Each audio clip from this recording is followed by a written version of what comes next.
facciamo la pasta con i fagioli e cozze.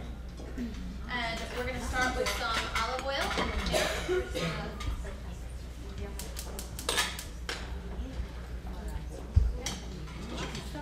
L'acqua sta già bollendo.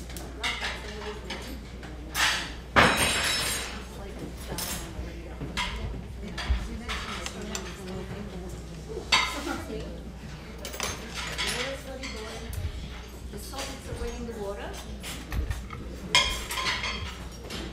Oh, I'm sorry, I didn't show you what kind of pasta it is.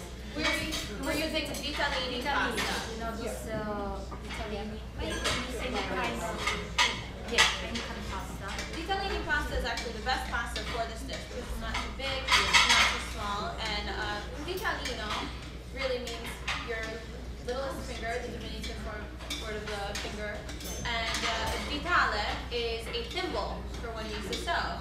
And Anna's sister, Anna, Me too, yeah. ever since she was 12 years old, she was groomed to be a seamstress. Una maestra di cucine, sai, vestiti, abiti. Now I have 5 children, and then I do one also for my 5 children.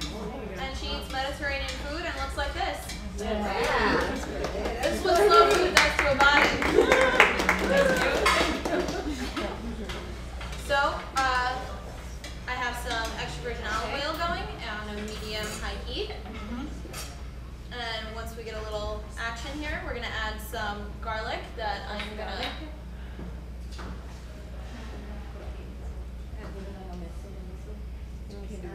Yeah. Oh yeah, I got it. Yep. Well, it's going to have to do. So, I'm just going to crush it to release some of the flavor. To this, we're going to add fresh rosemary that we've chopped up a little bit. And I love using fresh herbs because it just is so much more flavorful than dry herbs. Not that there's anything wrong with dry, but if you have fresh, by all means, use them. The rosemary, it gives it a strong flavor.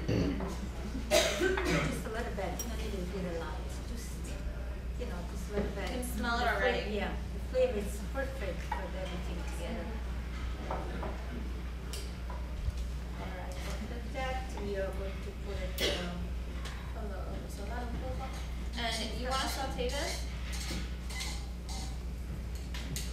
Crank up the heat a little bit, and you want to saute this until your garlic is a little bit soft.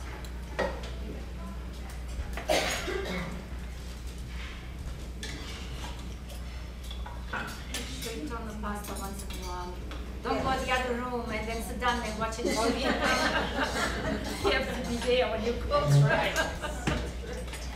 Now, this dish is a little bit like a pasta fagioli dish, and what's great about it is that if you made pasta fagioli, and the next day you want to spice it up a little bit because you have a lot left, and Italians don't throw anything away, you add the cozze, and it's an example of how one dish can be made into 2 different dishes altogether. And this is a dish that is typically from Taranto, because Taranto, which is another town in Puglia, is famous for its cozze, or its mussels. And it's also another example of how we use mare monti in almost everything we do. But now you can find mussels here. Yeah, farm. Right, yeah. Years ago, they used to come from imported from Italy, and now you can find it.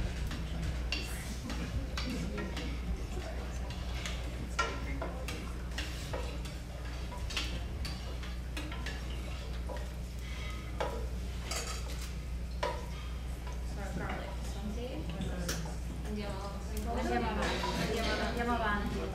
Allora, We have some crushed tomatoes. fresh tomato.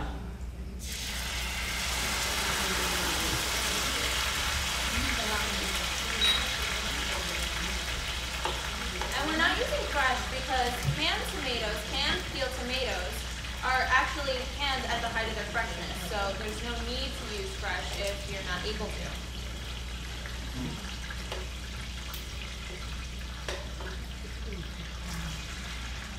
Senti il profumo dell'olio, del pomodoro, dell'aglio. E con questi puoi fare anche spaghetti senza che fai niente. Fai una spaghettata e mangi. Allora, un vino, wine, Half a cup of dry white wine.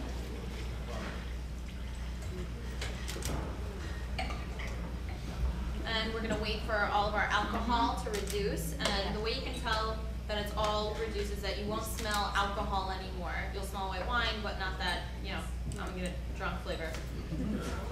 Well, you forgot that was full. I did really wine. You drank before you came? I know, we talked about that.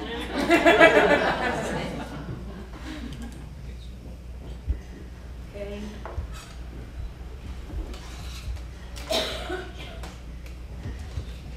Now, I don't even know how much time it takes to cook the pasta. But sometimes it says in the box. In the box it says the right time. Less time in the box. Yeah, less time in the box. Yeah. But- Because if you want al dente, and then you have to get less time in the box. If you want exactly like the box comes. But this, we're going to actually cook it almost halfway through. We're going to finish cooking it in the sauce. That's really cool.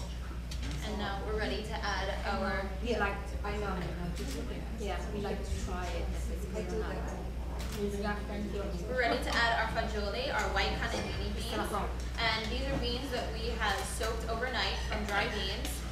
And then in the morning when you wake up, you just turn them on and you let them cook for about an hour and a half on a low heat. If you don't have that kind of time, you can use canned beans. And I love to use jarred beans because they only use salt as a preservative.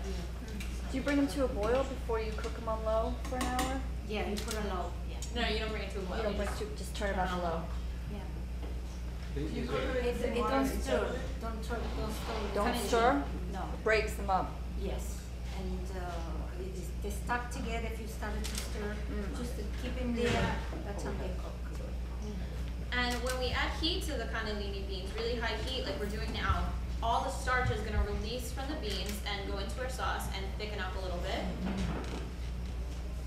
And when we throw our mussels in, it's you know, the understatedness of the cannellini is going to really let the mussel flavor shine.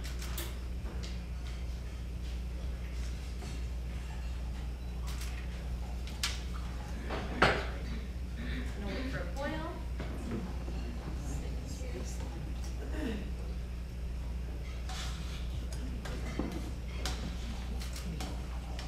It's fun to cook. If you really like it, food is really fun. I don't like to clean. You don't like to do that, but I like to cook. That's for the husbands. That's the husband job? Oh, there we go. Thank you.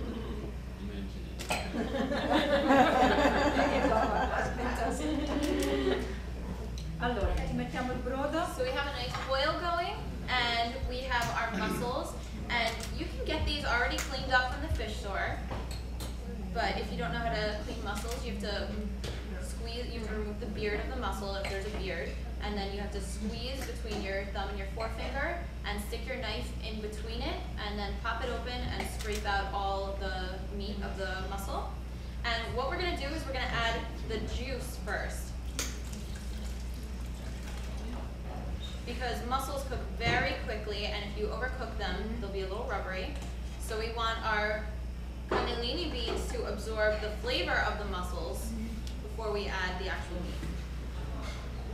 Why didn't you put why go for trouble with the whole mussel? Because if the mussel overcooks, it becomes really tough and it's not yummy. We put those at the very, very end. You add your mussels and your pasta together. You mean right at the shell? Uh-huh. No, but what he was saying I'm was saying why put the did whole he Oh, I mean, the shell. oh, the shell. With the shell. You can throw the shell in there if you know, want a little more volume. If you're that hungry, I mean, by all means. Yeah, I know what you mean. No, sometimes they do the shells. You know why? Because they want to make the dish look more beautiful. Yes, it does. Right? And then when you put a pasta and you put It shells, does look nice. it looks nice. Is is this especially with the beans? This one, because when I was in Puglia this summer, we had telescope without the beans. So I'm wondering if this is some Taranto, is this from? Questo è barese, Barese, sì. oh. Noi da quando Barese. eravamo piccoli, a Natale sempre questo abbiamo fatto, il mio Con i fagioli. Christmas con i fagioli, sì, una cosa speciale che non si trova. No, non si trova, siamo speciali, non è vero, si trova dappertutto. Allora, la pasta è pronta, Okay, la we're pasta è ready to add our pasta. Now, do you know how to train the pasta? You have to drain it, but we do it the whole way, like making sure there is no water, making sure you drain the pasta really good because there's enough juice there, enough water in there.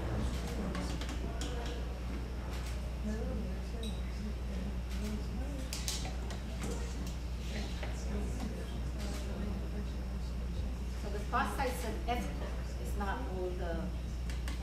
And she knows, she's the tasting. Maybe just a little bit more. Yeah. Cook, you know, yeah.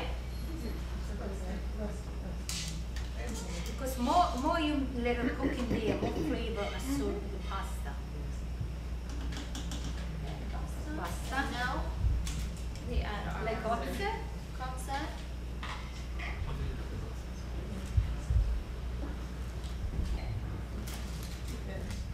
Ecco, abbiamo fatto un bel piatto.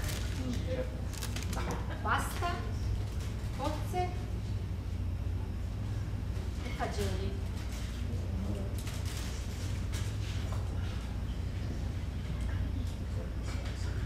So we're just waiting for. Vedete? Si vede dalla televisione? Sì. The cozze is turning a nice orange color.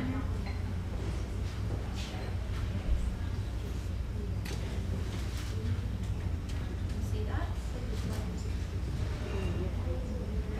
That should take care of it.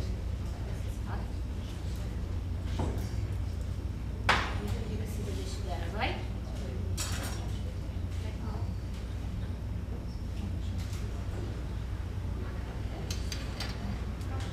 Sta pronto, sì, basta, basta così.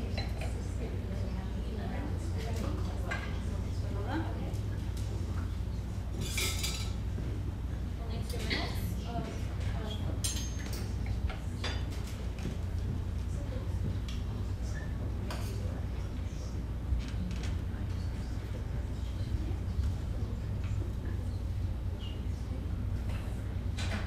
L'altra nonna non c'è, si è riposata un po'. The other grandmother, she's rested a little. And Marimonti, everyone. Yeah, la pasta. Pasta.